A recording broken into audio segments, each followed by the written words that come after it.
Welcome to study 24 Udaipur. आज के इस वीडियो लेक्चर में हमारा टॉपिक है आर्थिक विकास के मुख्य सूचक। राजस्थान सरकार की जो आर्थिक समीक्षा आई है वर्तमान वर्ष की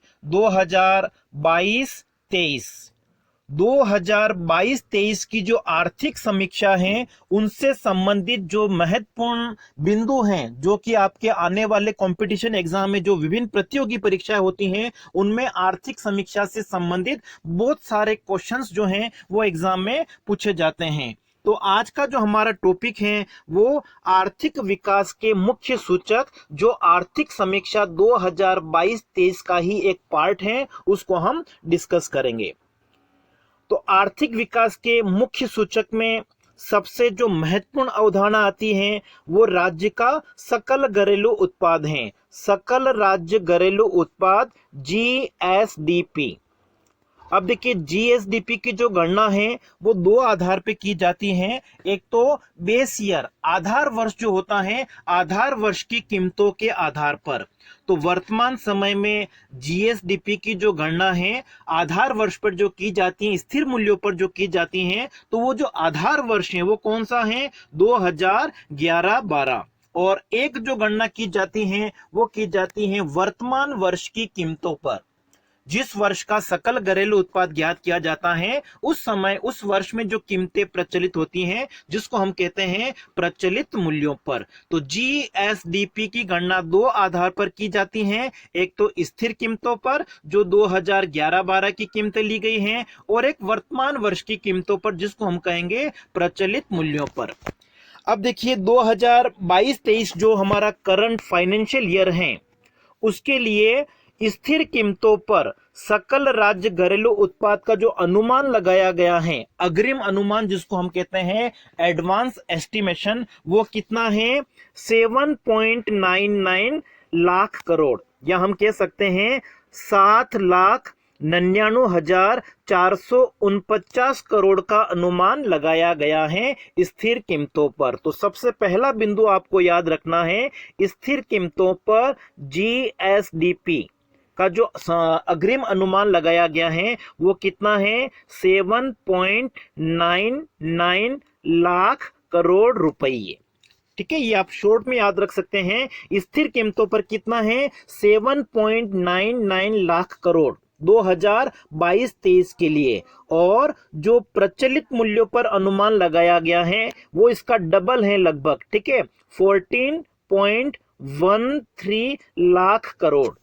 तो जीएसडीपी का जो अनुमान है 2022-23 के लिए स्थिर कीमतों पर हमेशा कम होता है, अधिकतर कम होता है। तो स्थिर कीमतों 2011-12 के आधार पर ये कितना है? 7.99 लाख करोड़ है। जबकि प्रचलित मूल्यों पर, करंट ईयर की प्राइस पर जो अनुमान लगाया गया है अग्रिम अनुमान, वो कितना है? लगभग इसका डबल है, 14.13। और पूरे अगर हम डेटा देखें तो 7,99,449 करोड़ हैं स्थिर कीमतों पर, और प्रचलित मूल्यों पर कितना है? 14,13,620। ठीक है, ये हमारा प्रचलित मूल्यों पर है। अब देखिए एग्जाम में जो प्रश्न पूछे जाते हैं, एक तो डायरेक्ट आपको ये डेटा पूछ सकते हैं, दूसरा आपको ऐसा पूछ सकते हैं कि 2018-19 से 2022-23 तक जो स्थिर मूल्यों पर सकल राज्य घरेलू उत्पाद हैं वो निरंतर बढ़ा है या कम हुआ, इस तरीके का क्वेश्चन पूछा जाता है। तो यहाँ पे देखिए 2018 में ये कितना था? 6.43 लाख करोड़ था, जो 2019-20 में बढ़कर कितना हो गया है? 6.79 लाख करोड़ हो गया है, और 2020-21 में ये कम हो गया है। तो ये चीज आपको ध्यान रखनी है कि 2020-21 का जो फाइनेंशियल ईयर था उसमें राज्य का जो सकल घरेलू उत्पाद है वो स्थिर कीमतों पर घटा है, उसमें कमी आई है। कोविड महामारी का जो पीक टाइम था उस समय, तो 2020-21 में स्थिर कीमतों पर सकल राज्य घरेलू उत्पाद घटा है। इस बात को आपको ध्यान रखना है। और 2020-21 के बाद में अगर पूछा जाए कि 2020-21 21-22, 22-23 में लगातार जो स्थिर कीमतों पर राज्य का सकल घरेलू उत्पाद है उसमें निरंतर वृद्धि हुई है, ये बात सही है। ठीक है, 2020-21 में कितना था? 6.63 लाख करोड़ था, जो बढ़कर 2021-22 में कितना हो गया? 7.3 लाख करोड़ हो गया, और 2022-23 में कितना हो गया? 7.99 लाख करोड़ हो गया है।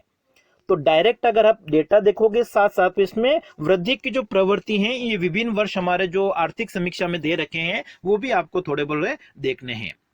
अब देखिए, सकल राज्य घरेलू उत्पाद में अगर हम वृद्धि दर की बात करें तो वृद्धि दर जो है वो भी इन्हीं दो आधार पर आपको देखनी है। स्थिर कीमतों पर अभी हमने देखा था कि जो सकल घरेलू उत्पाद है वो कितना था? 7.38 लाख करोड़ था, जो बढ़कर कितना हो गया है? 2022-23 में 7.99 लाख करोड़ हो गया है। इसका मतलब इन दोनों वर्षों में अगर हम वृद्धि देखें तो ये जो वृद्धि है स्थिर कीमतों पर वो कितनी है?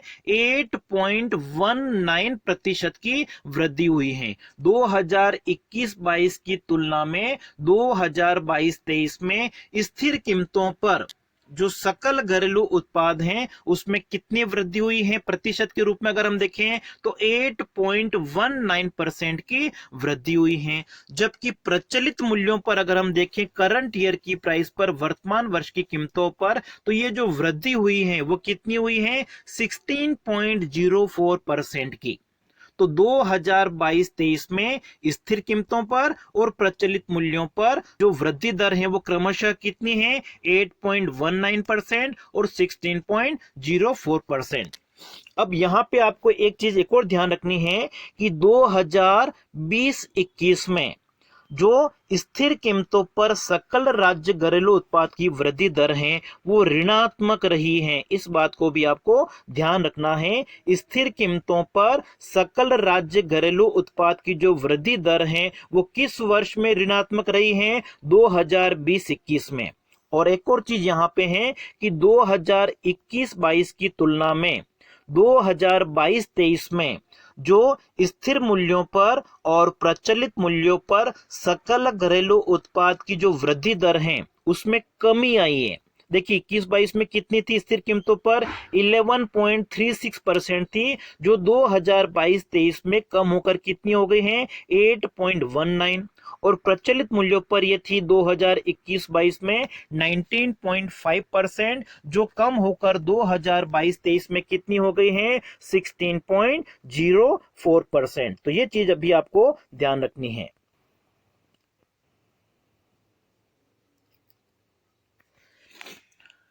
उसके बाद में अगर हम सकल राज्य घरेलू उत्पाद जो है उस अलग अलग क्षेत्रों का जो योगदान अगर हम देखें, अर्थव्यवस्था के 3 क्षेत्र हैं। कृषि क्षेत्र है, प्राइमरी सेक्टर, उद्योग क्षेत्र है जो सेकेंडरी सेक्टर में आता है, और आपका सर्विस सेक्टर है, टर्शियरी सेक्टर, तृतीय क्षेत्र। तो इन तीनों क्षेत्रों का अगर हम योगदान देखें तो 2022-23 में कृषि क्षेत्र का जो योगदान है वो कितना है? 28.50% रहने का अग्रिम अनुमान लगाया गया है। जबकि उद्योग क्षेत्र का जो योगदान है वो सबसे कम है, कितना है? 27.76%। और सेवा क्षेत्र का जो योगदान है वो कितना है? 43.74% रहने का अनुमान है। और अगर हम करंट ईयर प्रचलित कीमतों पर अगर हम देखें तो इसमें भी लगभग यही परसेंटेज है, 28.95% कृषि क्षेत्र का है। उद्योग क्षेत्र का जो योगदान है जीएसडीपी में वो कितना है? 27.31%। और सेवा क्षेत्र का जो योगदान है उसका अनुमान कितना लगाया गया है? 43.74%। तो ये अलग अलग क्षेत्रों का योगदान कितना है वो भी आपको ध्यान रखना है। ठीक है, जो जीएसडीपी होता है उसमें कृषि क्षेत्र, उद्योग क्षेत्र और सेवा क्षेत्र, तीनों क्षेत्रों के योगदान को जोड़ के फिर जीएसडीपी की गणना की जाती है। तो 2022-23 में जीएसडीपी का जो अनुमान लगाया गया है उसमें सर्वाधिक जो अंश है वो किसका है? सेवा क्षेत्र का है, उसके बाद में कृषि क्षेत्र का है, और सबसे कम जो है वो किसका है, औद्योगिक क्षेत्र का है।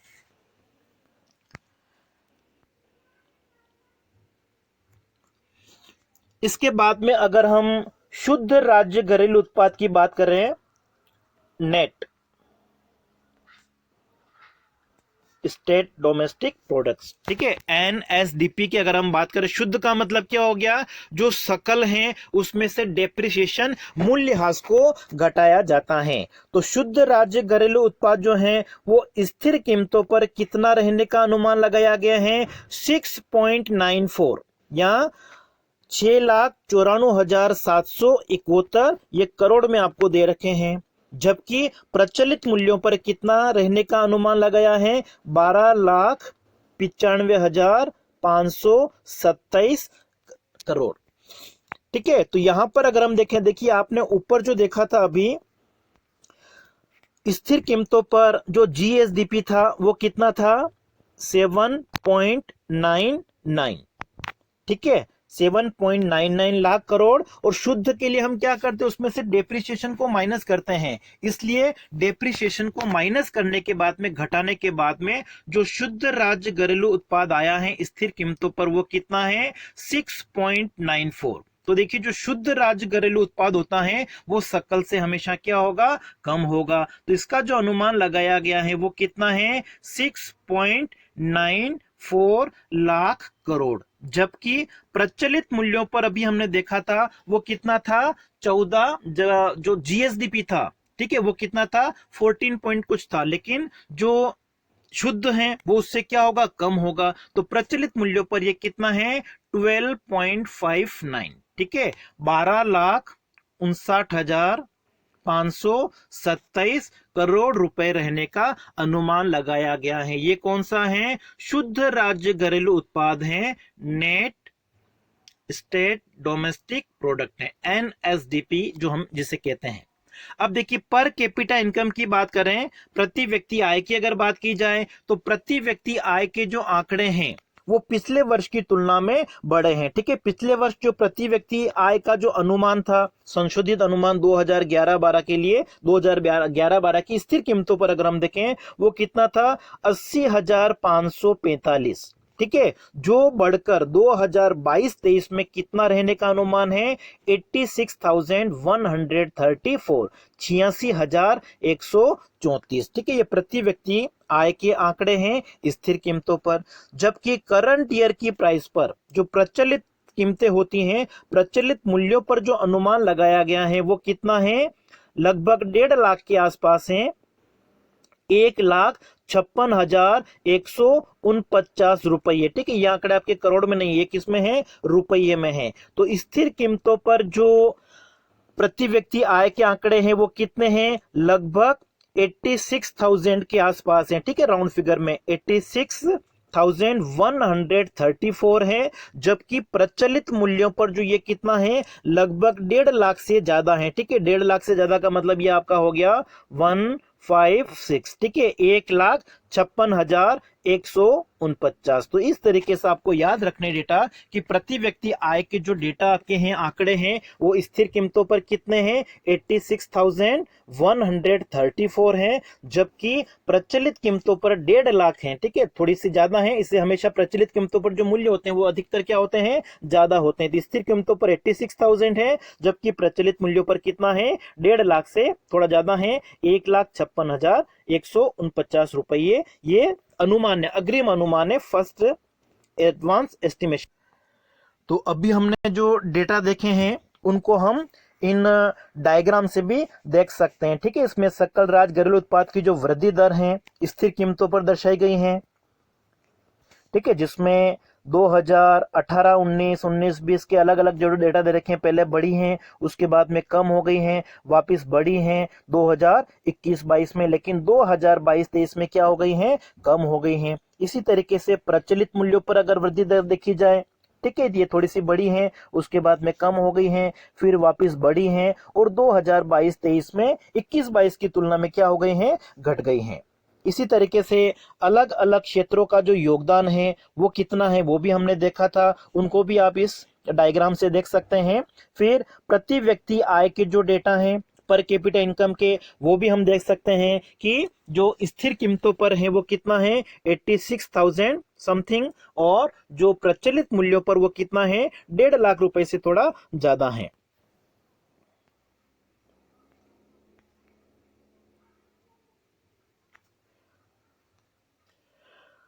उसके बाद में देखिए सकल स्थायी पूंजी निर्माण जो है प्रचलित कीमतों पर, उसके 2022-23 के डेटा नहीं दे रखे हैं, लेकिन 2021-22 के आपको दे रखे हैं। 3,46,844 ये रुपए करोड़ में है, और जो सकल राज्य घरेलू उत्पाद का प्रतिशत है वो कितना है 28% है। इसी तरीके से कृषि उत्पादन सूचकांक, जिसकी गणना कृषि वर्ष के आधार पर की गई है, और 2021-22 में जो कृषि उत्पादन सूचकांक है वो कितना रहने का अनुमान है 201.40, ये कृषि उत्पादन सूचकांक है। इसी तरीके से देखिए जो कंपटीशन एग्जाम होते हैं उसमें एक ये प्रश्न पूछा जाता है कि कुल खाद्यान्न उत्पादन जो है कितना रहने का अनुमान है। तो कुल खाद्यान्न उत्पादन जो है वो हमें लाख मीट्रिक टन में दे रखा है। जो 2021-22 के डेटा हैं उसमें 231.52 लाख मीट्रिक टन रहने का अनुमान लगाया गया था, लेकिन 2022-23 में ये जो कुल खाद्यान्न उत्पादन है वो क्या होगा, बढ़ेगा, और बढ़कर ये कितना रहने का अनुमान है 253.99 लाख मीट्रिक टन। ठीक है, तो देखिए 2020-21 में सर्वाधिक खाद्यान्न उत्पादन रहा है, कुल खाद्यान्न उत्पादन जो है वो सर्वाधिक किस वर्ष में रहा है 2020-21 में, ये आपको ध्यान रखना है। उसके बाद में 2021-22 में कुल खाद्यान्न उत्पादन में कमी आई है 231.52, और लेकिन 2022-23 में वापस कुल खाद्यान्न उत्पादन जो है वो बढ़ने का अनुमान लगाया गया है, और कितना हो सकता है ये 253.99 लाख मीट्रिक टन। उसके बाद में औद्योगिक उत्पादन सूचकांक के आंकड़े अगर हम देखें 2011-12 जो आधार वर्ष लिया गया है उसके आधार पर अगर देखा जाए तो 2022-23 के लिए जो औद्योगिक उत्पादन सूचकांक है वो कितना रहने का अनुमान है 130.65, जबकि पिछले वर्ष 2021-22 में जो ये है वो कितना था 133.97। तो यहां पर अगर हम देखें तो जो औद्योगिक उत्पादन सूचकांक है वो 2020-21 की 22 के बाद में बढ़ा है, और 2018-19 से देखें तो 2018-19 में 140 था, फिर घटकर 2019-20 में कम हो गया है 126, 2020-21 में और कम हो गया है 122, लेकिन उसके बाद में वापस इसमें वृद्धि की प्रवृत्ति देखने को मिलती है। उसके बाद में थोक मूल्य सूचकांक होलसेल प्राइस इंडेक्स जो है उसकी अगर हम बात करें तो इसका जो आधार वर्ष है वो कितना है 99-2000। ठीक है, राजस्थान में जो थोक मूल्य सूचकांक है उसका आधार वर्ष जो अभी लिया जाता है वो कौन सा है 99-2000 है, और इसके आधार पर अगर हम देखें तो 2022-23 में थोक मूल्य सूचकांक कितना रहने का अनुमान है 388.29, जबकि इससे पहले 2021-22 का जो अनुमान है वो कितना है 371.22, मतलब थोक मूल्य सूचकांक जो है पिछले वर्ष की तुलना में क्या हुआ है, बढ़ा है, और इसमें जो परिवर्तन हुआ है ठीक है वो कितना हुआ है 4.60% की एक तरह से वृद्धि हुई है। फिर एक इंपॉर्टेंट ये भी आपका है जो अधिष्ठापित क्षमता है ऊर्जा की, वो भी पूछी जाती है एग्जाम में, तो ये मेगावाट में दर्शाई गई है। ठीक है, अधिष्ठापित क्षमता ऊर्जा की जो है वो कितनी है 23,487। ठीक है, 23,487 ये 2022-23 के लिए है, और 2021-22 के लिए भी लगभग इतनी है, थोड़ी सी उसके आसपास है 23,452। ठीक है, 2021-22 में जो अधिष्ठापित ऊर्जा क्षमता थी वो कितनी थी 23,452 मेगावाट, जिसमें थोड़ी सी वृद्धि हुई है 2022-23 में, ये बढ़कर कितनी हो गई है 23,487। और एक वाणिज्यिक बैंकों का जो साख है सितंबर तक वो कितना है, 2022-23 के लिए अगर हम देखें तो ये आपका है 4,41,569 ठीक है। वाणिज्यिक बैंकों के द्वारा जो साख दिया जाता है तो सितंबर 2022 तक कितना साख प्रदान किया गया है, 4,41,569 ठीक है, करोड़ रुपये। तो ये कुछ डेटा हैं जो आपके आने वाले कंपटीशन एग्जाम में बहुत बहुत महत्वपूर्ण उपयोगी साबित होंगे। इसके बाद में हम इनसे संबंधित जो महत्वपूर्ण एमसीक्यूज हैं उनको भी हम देखेंगे। तो ये तो कुछ आर्थिक विकास के मुख्य सूचक थे, लेकिन आर्थिक समीक्षा की बहुत सारी और मुख्य बातें भी हैं जिनको भी हम अगले वीडियो में डिस्कस करेंगे। तो आज के वीडियो में इतना ही, धन्यवाद।